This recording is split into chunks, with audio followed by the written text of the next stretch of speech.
Hello my YouTube family, welcome back to my channel Shweta Rajput versatile. आज मैं आपको रानी की कोख से पत्थर जन्मा की कहानी सुनाने जा रही हूँ। आपको ये कहानी अच्छी लगेगी तो ज़रूर सुनिएगा और कमेंट ज़रूर करिएगा। तो चलिए स्टार्ट करते हैं। बात बहुत पुरानी है। एक राजा था जिसकी 4 रानियाँ थीं। राजा और चारों रानियों को ये दुख था कि उसकी कोई संतान नहीं थी। राजा इस विचार से अवसाद में डूबा रहता कि उत्तराधिकारी के अभाव में उसके बाद राज्य का भार कौन संभालेगा।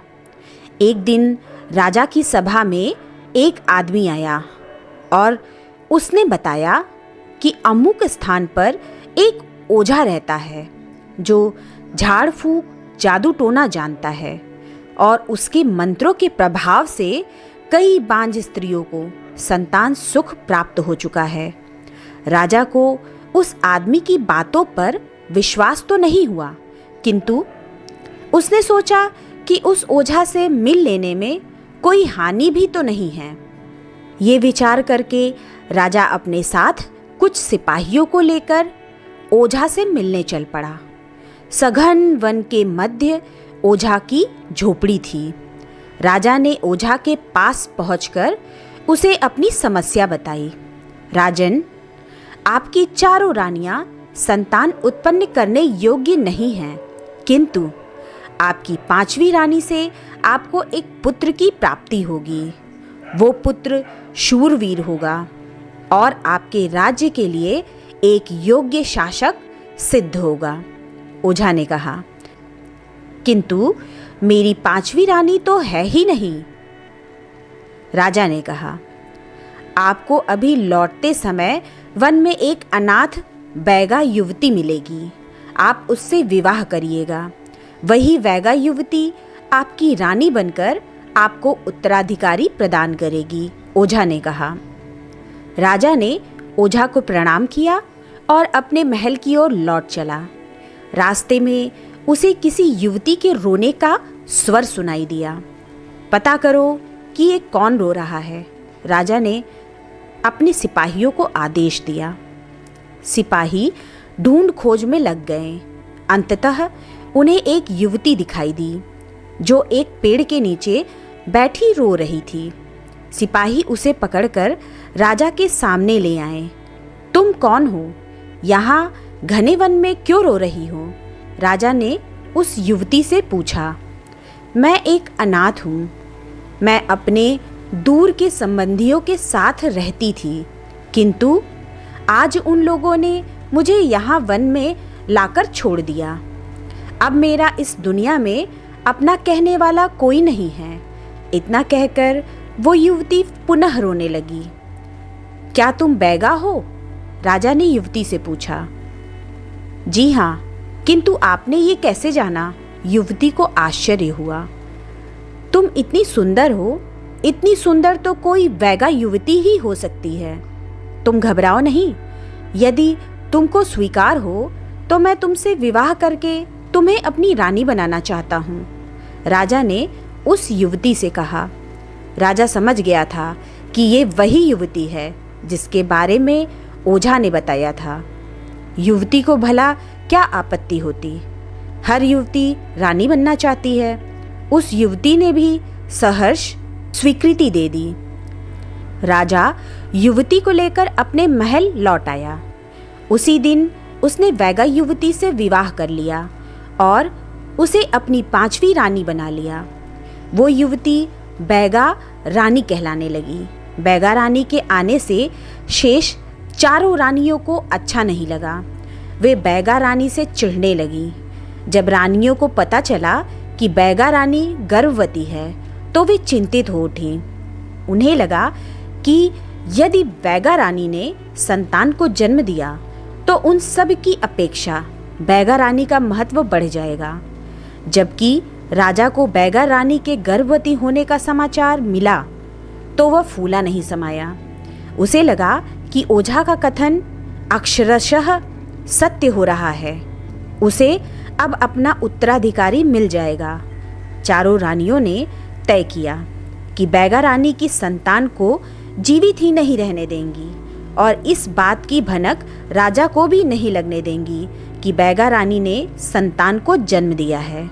षड्यंत्र रचकर चारों रानियां बैगा रानी की देखभाल का नाटक करने लगीं। संतान के जन्म का समय आया तो पहली रानी राजा के पास पहुंची। महाराज, अब वो शुभ घड़ी आ गई है जब इस राज्य को भावी राजा मिलेगा। ऐसे शुभ अवसर पर आपको महल से बाहर जाकर दीन दुखियों को दान दक्षिणा देनी चाहिए, पहली रानी ने कहा। तुम ठीक कहती हो। राजा को अपनी पहली रानी की बात उचित लगी। उसने अपने सेवकों को बुलाया और दान दक्षिणा देने महल से बाहर चला गया। चारों रानियां यही तो चाहती थीं कि बैगा रानी जब संतान को जन्म दे उस समय राजा राजमहल में ना रहे। राजा के जाने के बाद दूसरी रानी बैगा रानी के पास पहुंची। बहन, हम चाहती हैं कि तुम्हारी संतान को जन्म लेते समय कोई कष्ट ना हो, इसलिए तुम ऐसा करो कि धान के कोठे के छेद में अपना सिर डालकर बैठ जाओ। इससे तुम्हारी संतान स्वस्थ रहेगी, दूसरी रानी ने बैगा रानी से कहा। बैगा रानी थी भोली, और फिर भला कौन सी ऐसी माँ होगी जो संतान का भला न चाहेगी। बैगा रानी ने दूसरी रानी की बात मान ली और धान के कोठे के छेद में अपना सिर डालकर बैठ गई। जैसे ही बैगा रानी बैठी वैसे ही उसकी कोख में हलचल हुई और संतान का जन्म हो गया। तीसरी रानी पहले से ही तैयार खड़ी थी। उसने बैगा रानी की संतान को, जो कि एक सुंदर पुत्र था, उठाकर चौथी रानी को सौंप दिया और पुत्र के स्थान पर एक गोल पत्थर रख दिया।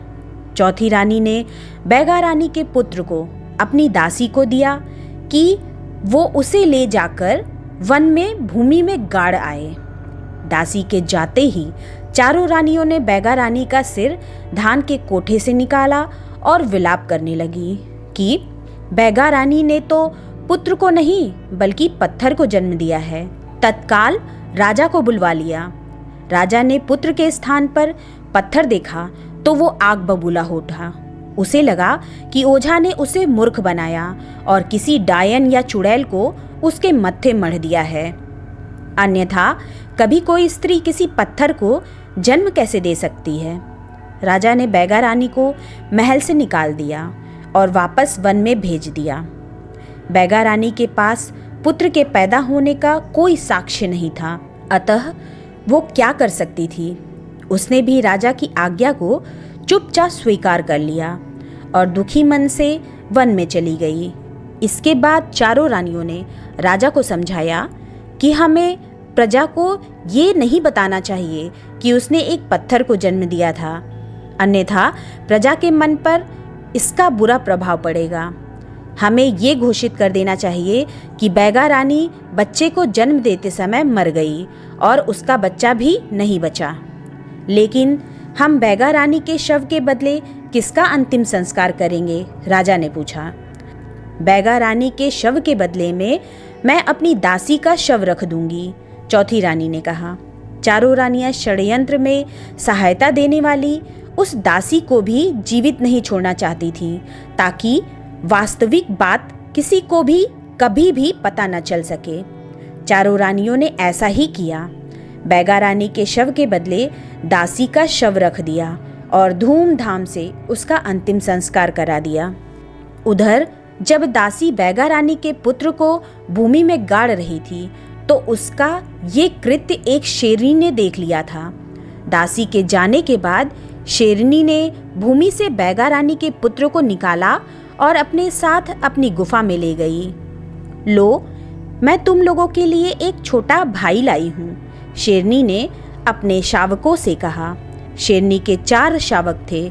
चारों अपने छोटे भाई के रूप में बैगा राजकुमार को देखकर बहुत प्रसन्न हुए। शेरनी भी अपने शावकों के साथ बैगा राजकुमार का लालन पालन करने लगी। धीरे धीरे बैगा राजकुमार और शावक बड़े हो गए। बैगा राजकुमार एक सुंदर युवक बन गया और शावक बलशाली शेरों के रूप में विकसित हो गए। एक दिन बैगा राजकुमार ने अपनी शेरनी माँ से कहा कि मुझे एक धनुष बाण दिला दो। जिससे मैं पूरे परिवार के लिए शिकार किया करूँगा। शेरनी बैगा राजकुमार के लिए धनुष बाण बनवाने लोहार के पास पहुंची। लोहार ने एक बहुत बड़ा और भारी भरकम धनुष बाण बना दिया।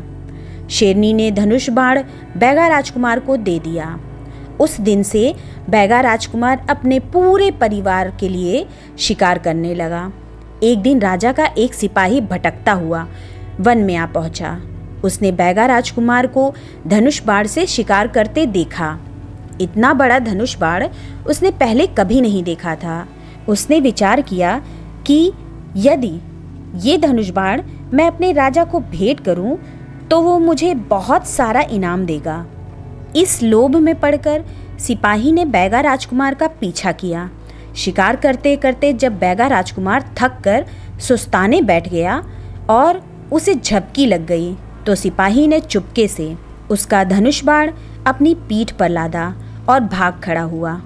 जब बैगा राजकुमार की आंख खुली तो उसे अपना धनुष बाण नहीं दिखा। उसने बहुत ढूंढा किंतु उसे नहीं मिला। वो दुखी मन से अपनी गुफा में लौट आया। उधर सिपाही ने धनुष बाण ले जाकर राजा को भेंट किया। जब धनुष बाण इतना बड़ा और भारी है तो इसे चलाने वाला भी बहुत बड़ा होगा। राजा ने सिपाही से पूछा। नहीं महाराज, वो तो एक सुकोमल युवक था। सिपाही के मुख से असली बात निकल गई। ये सुनकर राजा को सिपाही पर बहुत क्रोध आया कि वो उसे चोरी का सामान भेंट कर रहा है। साथ ही उसे ये जिज्ञासा हुई कि वो युवक कौन है, देखने में कैसा है जिसका ये धनुष बाण है। राजा ने विचार किया कि ये धनुष बाण उस युवक को वापस कर देना चाहिए और जब वो युवक इसे लेने आएगा तो उसे वे देख भी लेंगे। राजा ने ढिंढोरा पिटवा दिया कि एक धनुष बाण उसे मिला है, जिसका भी हो वो आकर उसे ले जाए, किंतु असली मालिक की पहचान के लिए उसे चला कर दिखाना होगा। ये समाचार पक्षियों के द्वारा शेरनी के पास पहुंचा। चारों शेरों ने भी सुना। वे अपने छोटे भाई का धनुष बाण वापस लेने को उद्यत हो उठे, किंतु शेरनी ने उन्हें समझाया कि उनका मनुष्यों के बीच जाना उचित नहीं है। बैगा राजकुमार को ही जाना होगा। इसके बाद बैगा राजकुमार राजा से मिलने अकेले चल पड़ा। राजा के महल के पास पहुंचकर उसे प्यास लग गई। बैगा राजकुमार महल के पास स्थित पोखर में पानी पीने को रुका।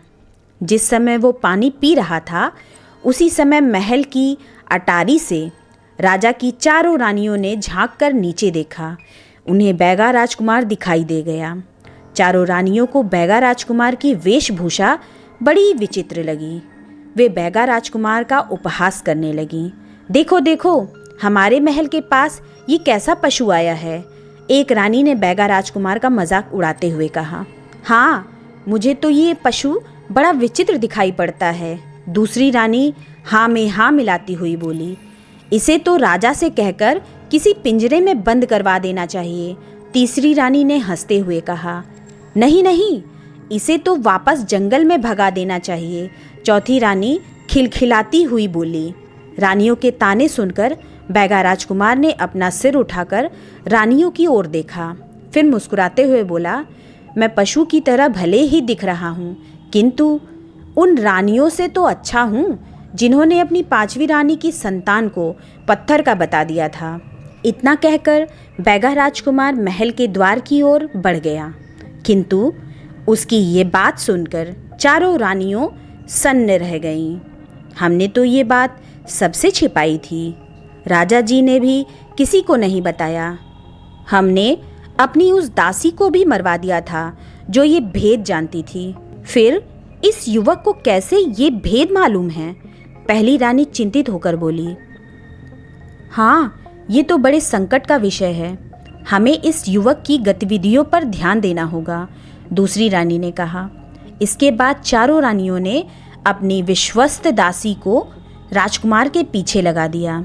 कुछ देर बाद दासी ने आकर रानियों को बताया कि वो युवक धनुष बाण चलाने आया है। रानियों ने ये सुना तो उन्होंने योजना बनाई कि वो युवक चाहे धनुष बाण चला पाए या ना चला पाए, किंतु इस परीक्षा के बाद उसे मरवा देना होगा ताकि रानियों का भेद वो किसी और को ना बता सके। बैगा राजकुमार को मरवाने के लिए रानियों ने 2 सिपाही उस स्थान पर भेज दिए जहां बैगा राजकुमार को धनुष बाण की परीक्षा देनी थी।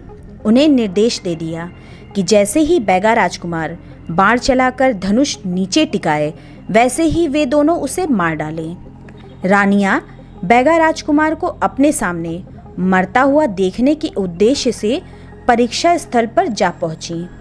युवक, धनुष पर बाण चढ़ाकर चलाओ। यदि तुम ऐसा कर सके तो हमें विश्वास हो जाएगा कि ये धनुष बाण तुम्हारा है। हम तुम्हें तुम्हारा धनुष बाण ही नहीं देंगे अपितु ढेर सारा इनाम भी देंगे, राजा ने बैगा राजकुमार से कहा। महाराज, ये धनुष बाण मेरा ही है। मैं अभी इसे चलाकर ये बात सिद्ध कर दूंगा, किंतु मुझे किसी इनाम की लालसा नहीं है। यदि आप मुझे इनाम के रूप में कुछ देना ही चाहते हो तो मुझे न्याय दीजिए, बैगा राजकुमार ने कहा। न्याय?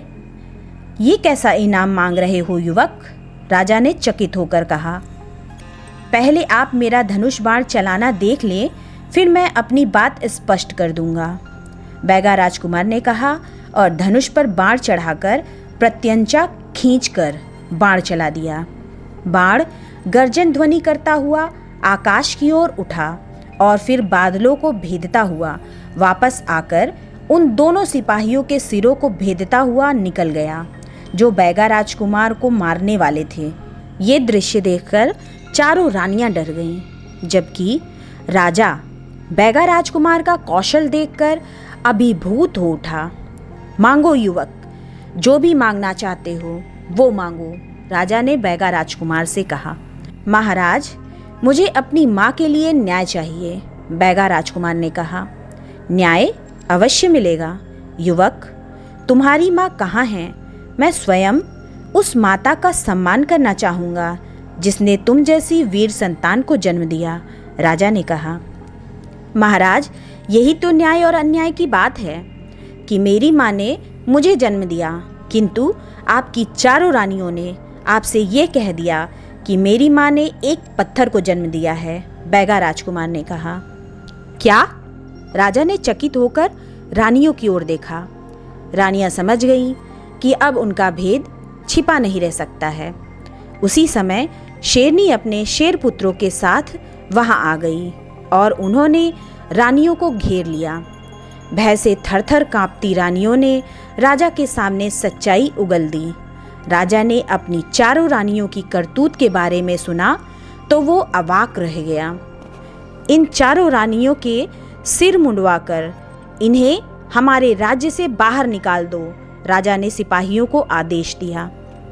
सिपाहियों ने रानियों को बंदी बना लिया और उनके सिर मूंदकर उन्हें राज्य से बाहर कर आए। इसके बाद राजा ने अपनी 5वीं रानी अर्थात बैगा राजकुमार की मां की खोज में सिपाही दौड़ा दिए।